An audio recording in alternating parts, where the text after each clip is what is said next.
Hey, what's going on, guys? It's Anthony with the Wrenched Out Experiment. Thank you guys for tuning in, and today we're going to be talking about YouTube's new firearm policy.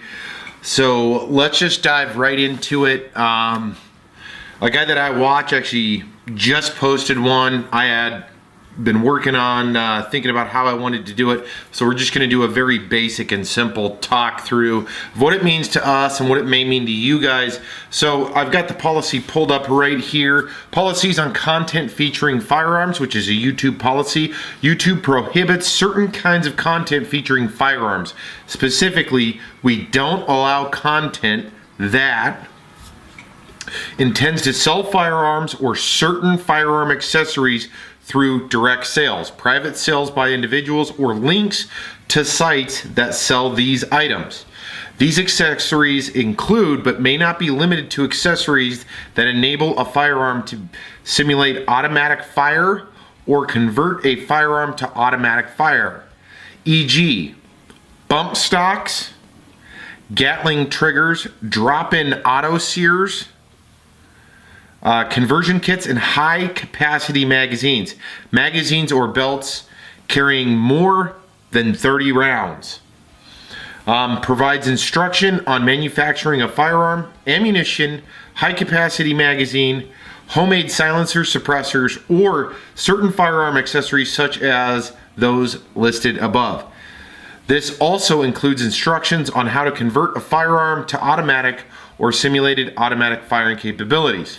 Shows users how to install the above mentioned accessories or modifications. So to me, when I'm reading this, this is a fairly vague statement. Hopefully they're gonna kind of straighten this up a little bit. Obviously, here on the Wrenched Out Experiment, I've done multiple installs. In fact, the reason that this video is even being done right at this moment is we're getting ready to launch our Gear 1 video on our Ruger 1022 build, and we have a lot of other great gun videos in the hopper that we intend on doing. So does this impact us? Well, to be completely honest, I don't know. And it appears to me, with how vague the message is, I don't know who does know, other than maybe YouTube. I mean, convert a firearm with bump stops, gatling triggers, drop-in auto sears, conversion kits, high capacity magazines, belt carry 30 rounds, so forth and so on. And then it goes into shows user to install above mentioned accessories or modifications. So that's a very vague situation. I mean, obviously for our channel, I do firearms as often as I can. I love firearms. I always have. Obviously, I fallen suit with the Second Amendment big time. In fact, I'm in my garage where I just started revamping for the Wrenched Out Garage, which is my other channel on automotive stuff. And you know, you look at stuff like I've got just real simple. I mean, I've got these two sitting in here from 2 builds we did. These are just 22s, but I do own the AR-15. I own multiple other rifles.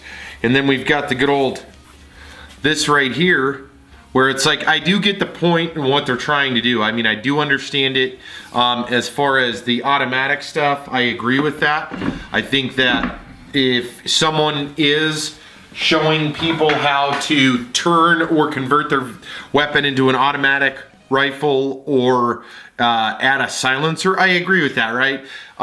You need to go through the proper channels. Now, if you're a licensed dealer, I believe that you should be able to show people the use of it, maybe even talk about how to get the licensing to get a silencer, or if you are approved for automatic firearms.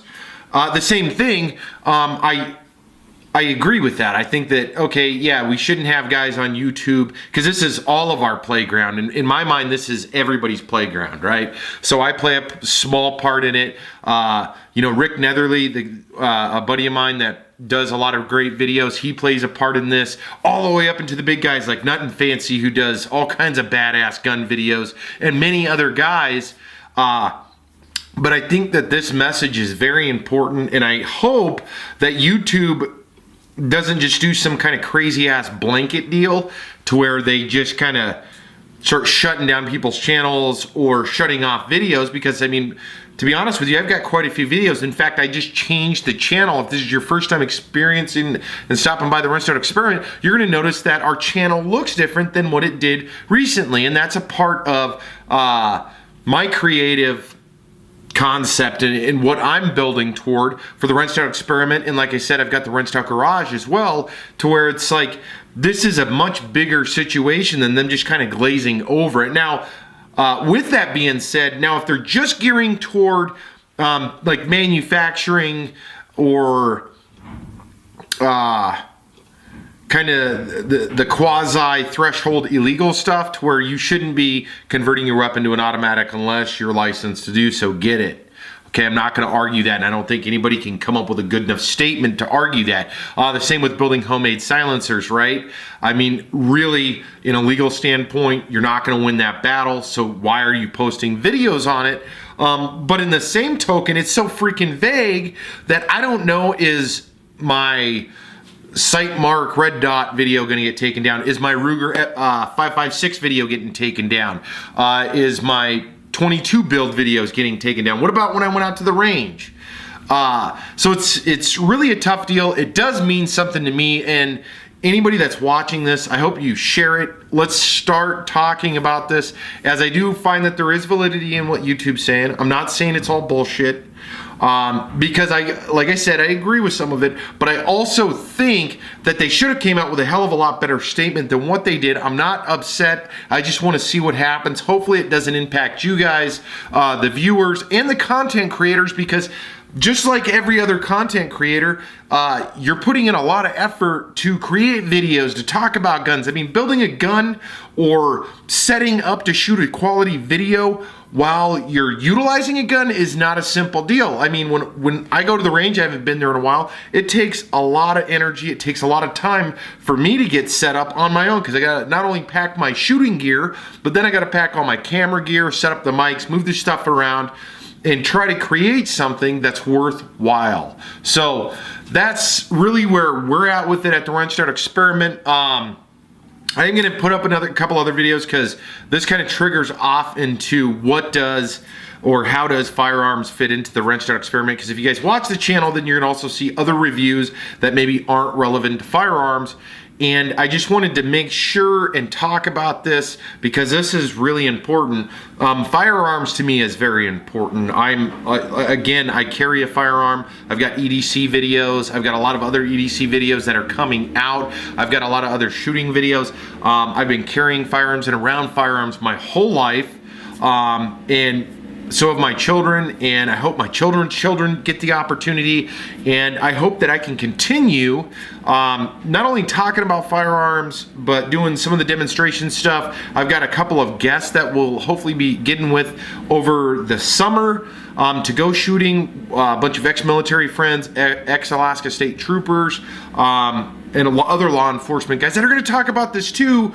Not just they're not going to talk about the YouTube stuff, but they're going to talk about firearms, the safety behind it, carrying a firearm, and I'm going to get them to dive into that stuff. So if you are watching this, again, please share this video or create your own. Let's kind of stand up and at least get clarity around this. I'm not saying Viva la Revolution or any bullshit like that, but what I am saying is, let's get some clarity around what it is that they're looking for and what are they trying to do. So thank you guys for tuning in. This is kind of a rant video, but this is important to me, as I'm sure if you're watching this, it may be important to you too, but you do need to understand the policies on content featuring firearms. I'm going to link this article right off of YouTube. This isn't some shit I made up. It's going to be down below. So if you're interested in reading the policy yourself, just click on the link down below, check it out, tell me what you guys think, drop some comments, let's start the conversation here, as I don't want any credible YouTuber to any degree that's putting forth all the effort to create and talk about what they love, their passions, and they're doing it safely, and they're giving the right messages out there. I don't think that guys like that should be affected. Rick, as I mentioned earlier, I hope you're not affected. I obviously hope I'm not affected, and a lot of the other gun community that's out there. So Thank you guys for tuning in, and we are dropping the gear video for the 1022. It'll come out in the next couple of days. I just wanted to throw this up real quick as I know I name dropped multiple times, but I was watching Rick's video. It inspired me to just jump on the camera and do it. I was going to do something a little fancier, but that's okay, because I need to get the message out. Thank you guys for tuning in. Again, if you guys haven't subscribed, hit that subscribe button down below or at the end of the video. Drop a comment, because I am interested in what you guys think of this new policy. I don't know that this is actually, let me step back for a second. I don't know if this is the newest policy, but I do know that this policy, or one very similar to this that I read the other day, they're enacting this pretty much ASAP. So here over the next couple of weeks, I think maybe April, or the first week in April. So there it is.